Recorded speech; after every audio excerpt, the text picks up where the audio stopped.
Hello साथियों, मैं हूं आशीष और आप सभी लोग देख रहे हैं कॉमर्स हिंदी मीडियम चैनल को। अब नाम से ही आपको मालूम चल गया भाई, यहाँ पर कॉमर्स के हिंदी मीडियम के विद्यार्थियों का जमावड़ा लगेगा। और यहाँ पे हम लोग पढ़ेंगे बहुत ही बिंदास, बहुत ही बढ़िया तरीके से कॉमर्स हिंदी मीडियम को। तो हम लोगों ने अकाउंटेंसी क्लास 12th में सबसे पहले पढ़ा हुआ है कि पार्टनरशिप अकाउंटिंग क्या होती है, यानी पार्टनरशिप क्या होता है हमने समझा, पार्टनर क्या होता है और पार्टनरशिप अकाउंटिंग क्या होता है हम लोगों ने पिछली वीडियो में समझने का प्रयास किया था। और यह किताब है आरसी अग्रवाल जी की, जो मैंने आप सबको यहाँ पे बताया हुआ है। ठीक है ना। तो आगे चलेंगे तो थ्योरी के बेस पे कोई भी किताब आपके पास हो, आप लोग इसको प्रीफर कर सकते हो।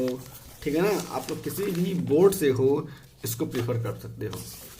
तो देखो यहाँ पे जो पहला चैप्टर है, गैर लाभकारी संगठनों के वित्तीय विवरण पत्र, जो बच्चे सीए करना चाहेंगे तो उनके सिलेबस में यह है, लेकिन आपके सिलेबस में नहीं है। ठीक है। आगे देखिए, तो सबसे पहले हम लोग समझेंगे साझेदारी खातों के बारे में। तो हमने यहाँ पे ये सारी बातें कर ली हुई हैं, अर्थ और परिभाषा को बढ़िया तरीके से हमने समझा हुआ है। आज हम समझने वाले हैं कि साझेदारी की प्रकृति या विशेषताएं क्या होती हैं, यानी नेचर और कैरेक्टरिस्टिक्स ऑफ पार्टनरशिप। यानी देखो यार कि पार्टनरशिप कैसा होता है, देखने में कैसा लगता है, यही तो बताएगा ना प्रकृति, नेचर। बात समझ में आई। विशेषताएं, अगर मैं एक एग्जांपल लेता हूं तो अगर मैं कहूँगा कि मुझे कोई अध्यापक बहुत अच्छा लगता है, तो सामने वाला मेरा दोस्त कहेगा क्यों अच्छा लगता है, तो मैं उसे बताऊंगा ना कि भाई देखो उन अध्यापक में ये सारी खूबियां हैं। तो पार्टनरशिप अकाउंट पे जब आप लोग जाओगे तो आपसे कहा जाएगा पार्टनरशिप अकाउंट क्या होता है, तो आप लोग बता दोगे कि भाई पार्टनरशिप अकाउंट ये सब चीज़ें होती हैं। फिर आपसे कहा जाएगा कि पार्टनरशिप अकाउंट बताओ उसमें विशेष क्या है, उसकी खूबियाँ क्या हैं, उसकी प्रकृति क्या है, उसकी विशेषताएं क्या हैं। तो आप लोग यहाँ पर आओगे और ये सारी की सारी बातों को लिखोगे।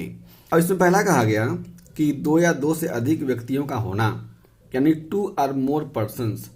अगर किसी भी तरीके से कोई व्यवसाय है और उसमें 2 या 2 से अधिक नहीं है लोग, तो उसको हम लोग कभी भी पार्टनरशिप बिजनेस में नहीं गिनेंगे। बात समझ में आ रही है। यानी अगर पार्टनरशिप बिजनेस आपको स्टार्ट करना है तो कम से कम 2 लोग चाहिए, ठीक है ना, या फिर 2 से अधिक लोगों का होना भी बहुत ज़रूरी है पार्टनरशिप बिजनेस के लिए। अगर एक आदमी है तो हम लोग कहेंगे कि वो कौन सा बिजनेस है, वो सोल ट्रेडिंग बिजनेस है। बात समझ में आई, जिसको आप लोगों ने क्लास 11 में पूरा पढ़ा हुआ है। अब आगे देखो, तो आगे चलेंगे हम लोग। देखो मेरा तरीका थोड़ा सा अलग है, मैं डिटेल में बातों को बता के चलता हूँ। साझेदारों की अधिकतम संख्या। अब देखो साझेदारों की अधिकतम संख्या के बारे में क्या कहा गया। अब इसके पहले वाले हमने समझा कि जो साझेदार होते हैं मिनिमम 2 या 2 से अधिक होने चाहिए। अब मैक्सिमम की बात की जाएगी तो मैक्सिमम के बारे में कहा गया कि ये बहुत इंपॉर्टेंट है, आपके प्रैक्टिकल में पूछा जा सकता है। तो भारतीय साझेदारी अधिनियम 1932 में साझेदारों की अधिकतम संख्या का कोई उल्लेख नहीं किया गया है, किंतु कंपनी विविध नियम 2014 नियम 10 के अनुसार एक समान व्यवसाय करने वाली संस्था में साझेदारों की अधिकतम संख्या 50 से अधिक नहीं होनी चाहिए। मतलब जो मैक्सिमम नंबर ऑफ पार्टनर्स हो कितने होने चाहिए, 50 होने चाहिए। तो देखो यार यहाँ पे शॉर्टकट में कह दिया कि जो भी पार्टनरशिप एक्ट है, यानी साझेदारी अधिनियम है, भारतीय साझेदारी अधिनियम 1932 है, इसमें बताया ही नहीं गया है कितने पार्टनर्स होने चाहिए, कितने अधिकतम पार्टनर होने चाहिए। इसकी बात तो बताई गई है जो कंपनीज रूल 2014, यानी कंपनी नियम 2014 है, उसमें एक नियम यानी रूल 10 आता है। रूल 10 बताता है कि आपके पास जो भी साझेदार होते हैं अधिकतम 50 साझेदार होने चाहिए। यानी कंपनीज एक्ट के अंतर्गत जो कंपनीज रूल आते हैं 2014 में, उनमें बात कही गई है कि अधिक से अधिक 50 साझेदार होने चाहिए। तो मिनिमम कितनी होनी चाहिए संख्या, तो आपको मैं बता देना चाहता हूं जो मिनिमम संख्या है, मिनिमम का मतलब होता है न्यूनतम, ठीक है ना, तो जो मिनिमम होता है कम से कम 2 होना चाहिए, और जो मैक्स होगा कितना हो जाएगा भाई, 50 हो जाएगा, मतलब अधिकतम। ठीक है ना। अब अधिकतम की बात की जाएगी तो 50 है, और मिनिमम कितने हैं, 2 हैं। देखो मैं जो बता रहा हूँ, अब यहाँ पे आगे चलेंगे तो कहा गया आगे, साझेदारों के मध्य समझौता या ठहराव, एग्रीमेंट्स बिटवीन पार्टनर्स। अब देखो जो साझेदारों के मध्य ठहराव यानी एग्रीमेंट जो होगा वो कैसा होगा, ध्यान से समझना कि जो ठहराव होगा, जो समझौता होगा, जो एग्रीमेंट होगा, वह हमेशा का हमेशा लिखित में होता है, प्रैक्टिकली। यानी प्रैक्टिकली जब मैंने भी काम किया है सी ऑफिस में, तो वहाँ पे हम लोग जब एग्रीमेंट बना के चलते थे तो एग्रीमेंट हमेशा का हमेशा रिटन होता है। लेकिन पार्टनरशिप एक्ट कहता है कि कोई ज़रूरी नहीं है कि आप केवल और केवल लिखित ही एग्रीमेंट बनाओ, आप लोग मौखिक भी कर सकते हो। मान लो 2 लोग हैं आपस में, पति पत्नी हैं, वे अपना बिजनेस स्टार्ट कर रहे हैं, तो उनके बीच में एग्रीमेंट हो गया कि भैया मुझे बिजनेस करनी है। अब जब वे बिजनेस करेंगे तो बिजनेस करने के अंतर्गत वे आपसी सहमति में काम कर रहे हैं। उन्होंने कहा कि भाई हम लोग ओरली काम कर लेते हैं, हम लोग एक दूसरे के साथ ही तो रहते हैं, इस कंडीशन में मौखिक कर सकते हैं। लेकिन कानून के दायरे में अगर आपके पास कोई भी आगे चल के आपके पार्टनर्स ने किसी भी तरीके से धोखाधड़ी करी, तो आपके पास कोई भी एविडेंस यानी सबूत नहीं रहेगा न्यायालय के सामने पेश करने के लिए। इसीलिए हमेशा का हमेशा जो ठहराव यानी एग्रीमेंट होता है वो लिखित ही होना चाहिए। बात समझ में आई। इसमें देखो क्या कहा गया है, कहा गया कि इसमें साझेदारों के अधिकार, कर्तव्य, दायित्व, वेतन, पारिश्रमिक, लाभ हानि का भाग, यानी जो भी साझेदार हैं उनका कर्तव्य क्या है, उनका दायित्व क्या है, वेतन क्या है, पारिश्रमिक क्या है, लाभ हानि का भाग यानी लाभ हानि कैसे बांटा जाएगा, ये सारी की सारी बातें आपको समझाई जाती हैं उसी एग्रीमेंट में। उसको हम लोग कहते हैं पार्टनरशिप डीड। आगे वो बातें आएंगी, उसको मैं समझाऊंगा आगे चल करके। ठीक है ना। और भी चीज़ें दी गई है, मैंने बता दिया आपको। व्यवसाय, साझेदारी में व्यवसाय का होना परम आवश्यक है भैया। जब तक व्यवसाय आप करोगे ही नहीं तो आप कभी भी उसको एग्रीमेंट, उस तरीके के एग्रीमेंट को पार्टनरशिप में ला ही नहीं पाओगे। मान लो मैंने कहा एक दोस्त से, भाई तू मेरा पार्टनर मैं तेरा पार्टनर, भाई कहने से नहीं ना होगा, बिजनेस तो करना पड़ेगा ना। ये बात आपको समझनी है। यह व्यवसाय वैधानिक होना चाहिए, मतलब कानून के दायरे के अंतर्गत होना चाहिए। ऐसा नहीं है कि आप लोग चले बिजनेस करने के लिए और रात में जा करके ताला तोड़ रहे हैं और सामान निकाल के चोरी कर रहे हैं। बिजनेस नहीं भैया, ऐसा बिजनेस नहीं करना है। ठीक है ना। आगे चलिए मैं शॉर्ट में बताता हूँ। आगे कहा गया असीमित दायित्व यानी अनलिमिटेड लाइबिलिटीज। अनलिमिटेड लाइबिलिटी का मतलब ये होता है कि जब कोई पार्टनरशिप बिजनेस चालू होगा तो बिजनेस में अगर कभी भी कोई घाटा आता है तो घाटा होने के समय पे अगर पार्टनर्स का पर्सनल प्रॉपर्टी है, मान लो मैं पार्टनर हूँ और मेरे पास मेरी गाड़ी है, मेरा घर है, ज़मीन है, तो अगर पार्टनरशिप फर्म में कोई भी गड़बड़ी होगी, लॉस होगा, घाटा जाएगा, तो मुझे उस कंडीशन में अपनी गाड़ी को, अपनी ज़मीन को बेच कर भी उस लोन को पे करना पड़ेगा। इसको हम लोग कहते हैं अनलिमिटेड लाइबिलिटी, यानी लाइबिलिटी को बढ़ा दिया जाएगा अगर कोई भी कंसिक्वेंसेस, कोई भी प्रॉब्लम आएगा तो। ठीक है ना। आगे देखिए 6वां कहा गया साझेदार का दोहरा रूप यानी डबल रोल ऑफ पार्टनर्स। साझेदारी में प्रत्येक साझेदार की स्थिति नियोक्ता यानी प्रिंसिपल एवं अभिकर्ता एजेंट की होती है। ये बहुत ही बढ़िया कॉन्सेप्ट है। अब देखो कैसे होता है कि अगर मान लो कि कोई भी, बता देता हूँ, साझेदार ए यानी पार्टनर ए और पार्टनर बी है, तो जो पार्टनर ए है जो भी काम करेगा इसका प्रभाव पार्टनर बी पे पड़ेगा, और पार्टनर बी जो काम करेगा उसका प्रभाव इनके ऊपर पड़ेगा। तो एक ही समय में एक आदमी मालिक के रूप में काम करता है और दूसरा आदमी एम्प्लॉय के रूप में यानी एजेंट के रूप में हम लोग कह सकते हैं। आपको मैं समझाने के लिए बात बता रहा हूँ।